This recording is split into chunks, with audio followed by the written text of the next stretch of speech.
Greetings, everybody. This is TimeRider with a little midweek action on this Ferrari Berlinetta 250 GT. This particular GT is the GT Lusso, or GTL. It was introduced at the 1962 Paris show. The car had flowing lines and a fastback shape typical of GT cars in the mid-1960s. And production of the Lusso continued through 1964 with very few modifications. Matchbox introduced the toy from 1965 to 1969 with wire wheels and chrome wheels. It was converted to Superfast in 1970 for 1 year. Most are green, but early and late versions are red, and they're kind of the ones that you want to try to find. I've done 2 of these. I've never restored one because I have a pretty decent original issue. This will probably be my last one, and what I really wanted to do, and what I've always wanted to do, was to try to reproduce Steve McQueen's Ferrari. So anyway, stick around.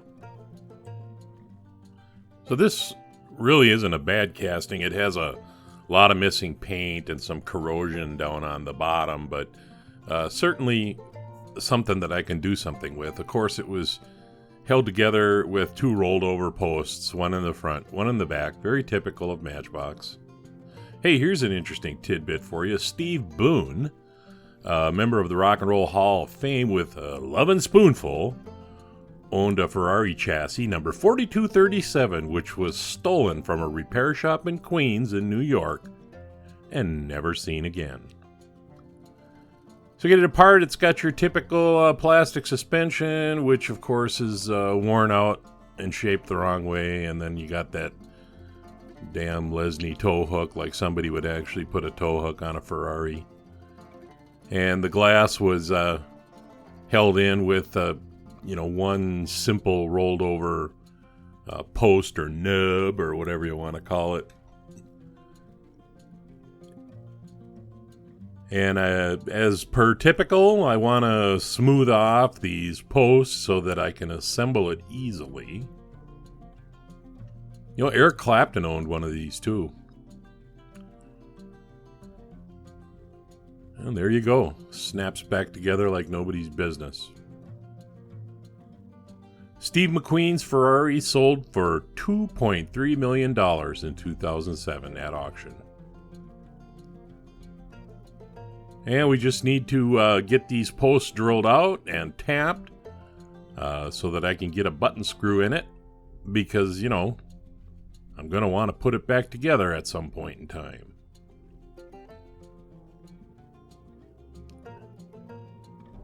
There's my Anderson oiler for my friend Ryan at Transport Graphics in Rogers, Minnesota. If you need any graphics, look them up. They do great work. I did business with them on squad cars starting in 1993 when they were still called Daniel Signs. And I know, what does that have to do with this, right? Nothing. But there you go, a button screw. And then the warm hot goo, or the salsa, the soup.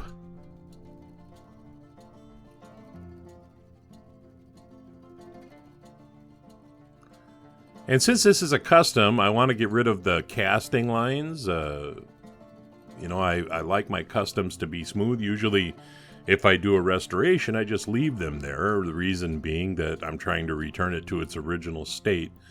That's not what I'm doing here.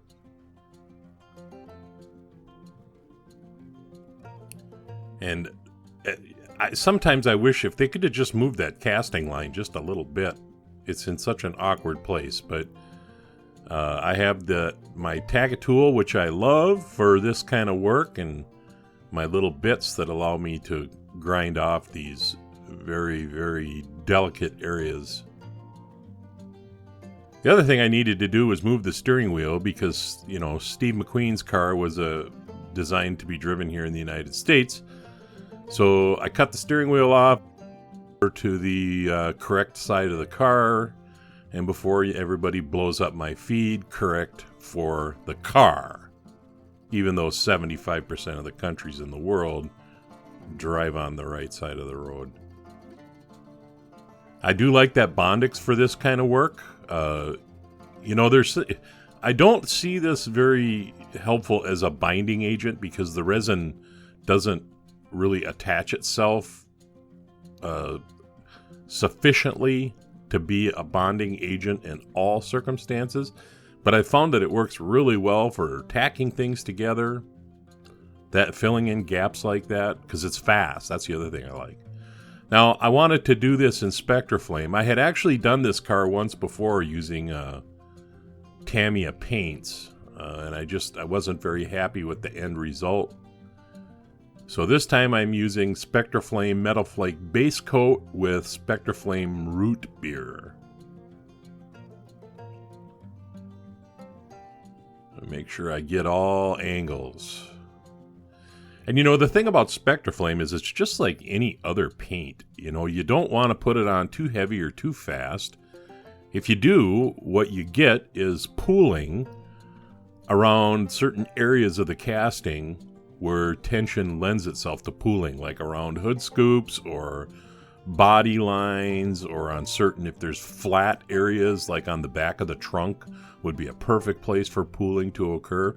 So you want to slowly layer it on like I did with this car.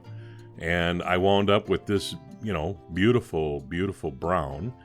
And I did the detailing work on it. I'm sorry I don't have any footage on that. But now I'm going to cover the whole thing with Spectra Flame Clear Coat, which is a urethane. And the stuff is like hard as a rock. So once it's fully cured, you could probably throw this thing against the wall. And that is one of the things I like about urethane. It's a pain to work with, but boy, it's really, really stout paint. And now I got my little chrome pen out here because I need to, I wasn't going to do a wheel swap because Steve's Ferrari had spoked wheels. So I have never really found a good set of aftermarket spoked wheels. These Matchbox spoked wheels are actually pretty good. So I needed to chrome them up and hit the bumpers. I painted the car, the interior of the car, kind of a camel, which is what color it actually was. And I want to put a shifter in it. So I got my little drills out so I could drill a hole. And I'm just going to use a stick pin. And the steering wheel was wood with a brushed aluminum set of spokes, and I actually put the little yellow Ferrari logo in the center of the steering wheel. You can't really see it on any of the footage that I took, but if you're holding the car in your hand, you can. And so now here I need to put this whole thing back together.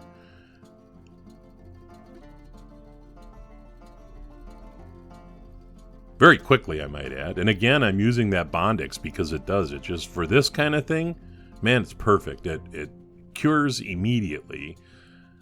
And I started to put the thing together, and then I was really struggling with this because, you know, when I blocked the hole in the back of the car, it prevented the interior from seating all the way, which made the back screw a little tough to get in. So my solution was to just cut the damn thing off because I don't really need that register to get the interior in there straight.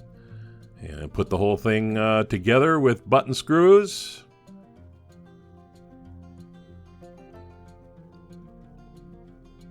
And once I get it together, let's look at where I wound up. So there you have it. The Matchbox number 75B Ferrari Berlinetta GTL a la Steve McQueen. Couple things I did on this model. I closed off the back bumper and all that where the tow hook came out. Didn't turn out perfect, but this was the first time that I tried to do it. I will say that at least I got it straight, but you can kind of see the seams on the end. I chromed up the bumpers with my chrome pen. I had to paint it actually second, or not paint it, but I had to clear coat it because I put a scratch in the clear coat handling it before it was cured. And then I also had to replace the windshield, the original windshield on this. It looked fine. I polished it. And as soon as I started taking pictures, it looked like it had gotten hit by a rock. But anyway, there will be a episode of The Bench following the video. So stick around for that. Did some taillight work here, a little bit of license plate work. This is TimeRider, and I'll leave the light on for you.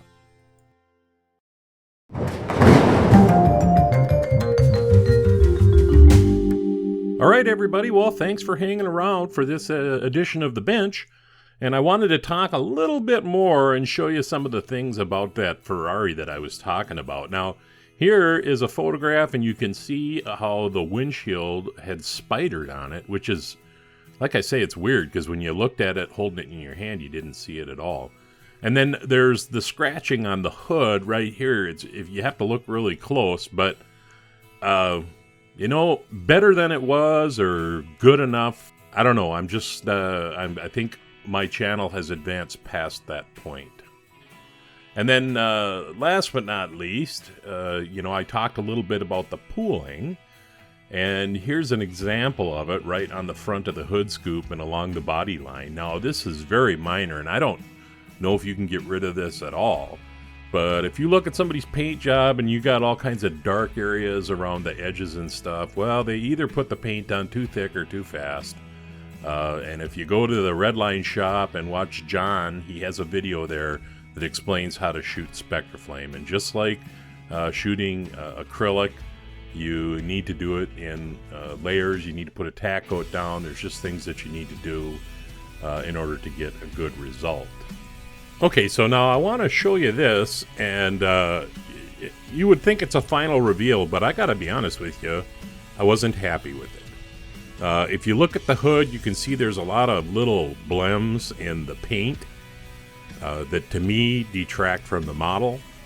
I'm also not happy with the red. I think it's a little bit too red. It needs just a little bit darker red, and I have some ideas on how to accomplish that. So honestly, this thing got thrown right back in the stripper, and I'm back down to I haven't even primered it yet. I'm just trying to work to get the finish that I want. There's also problems on the roof that are cleverly hid by the photography, but trust me, this is not the kind of paint job that I am going to be happy with. And I'd sure like to do something different with that grill. I'll have to think on that. Hey, does everybody remember this ugly blue Lotus that I threw on the table here? I don't know how long. It was a while back. Well, I laid paint on this thing yesterday. I polished the casting down to the metal, and I think you're going to like the end result.